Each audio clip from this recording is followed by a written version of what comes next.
Honourable supreme court की संजाबिज तारी versus किशोर S Borkar के मैटर में इशू करी गई एनआई गाइडलाइंस के पर्सपेक्टिव में दिल्ली हाई कोर्ट ने भी 6 नवंबर 2025 को प्रैक्टिस डायरेक्शंस को इशू करा।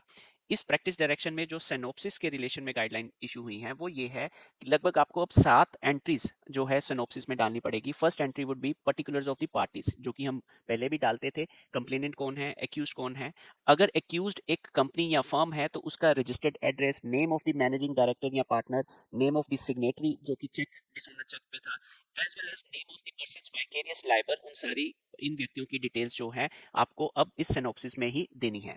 दूसरी गाइडलाइन, सिनॉप्सिस के दूसरे हेडिंग में आपको चेक की डिटेल देनी है। चेक का नंबर क्या था, उसमें डेट क्या थी, क्या अमाउंट था डिसऑनर का, drawn on which bank and branch, and account number क्या था जो कि बैंक की ब्रांच में के साथ था।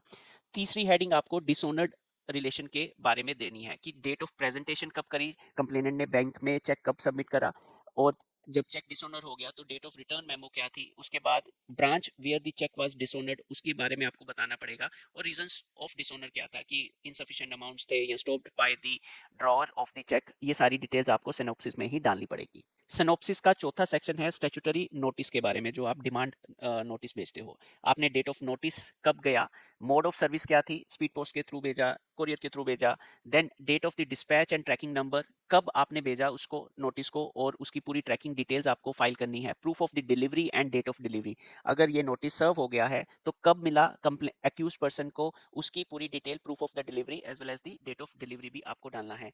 वेदर सर्व्ड, अगर इफ नॉट सर्व्ड तो उसके रीजन क्या थी कि एक्यूज पर्सन ने रिफ्यूज कर दिया या एक्यूज पर्सन उस पते पे नहीं रहता, वो और इंफॉर्मेशन आपको इसके अंदर प्रोवाइड करनी है। एंड वेरी क्रिटिकल, आपको reply to the legal demand notice मिला है या नहीं मिला। अगर कुछ रिप्लाई आया है तो उसकी डिटेल बतानी पड़ेगी कि ये रिप्लाई आपको कब मिला था। जो फिफ्थ सेक्शन है सिनॉप्सिस का, वो कॉज ऑफ एक्शन के बारे में डील करता है कि date of accrual of the cause of action क्या थी, वो आपको डालनी रहेगी, and jurisdiction invoked under section 142 2। And finally whether any other complaint is pending between the parties, अगर यस दोनों पार्टीज में ऑलरेडी कई बार क्या है, मल्टीपल चेक बाउंस के मैटर्स होते हैं, राइट, दो पार्टीज के बीच में अगर मल्टीपल केसेस हैं तो उन विच कोर्ट, उसकी सारी डिटेल आपको बतानी पड़ेगी, उसका ईयर ऑफ इंस्टीट्यूशन वगैरह सारी ये डिटेल्स भी सिनॉप्सिस में ही डालनी पड़ेगी। जो सिक्स्थ सेक्शन है सिनॉप्सिस का, वो है relief sought summon of the accused and the trial under section 138 act आ जाएगा। ये इंपॉर्टेंट है कि whether the award of interim compensation under section 143 of the NI act sought और नॉट, अगर आपने इंटरिम कंपनसेशन की भी कोई एप्लीकेशन लगाई है वो भी आप इसी में ही सिनॉप्सिस के अंदर आप उसके बारे में डिटेल बता सकते हो। And finally in the last section of the synopsis would be filed किसके थ्रू हुआ है, कंप्लेनेंट ने खुद फाइल करा है या उसने ऑथराइज्ड रिप्रेजेंटेटिव के थ्रू फाइल किया है।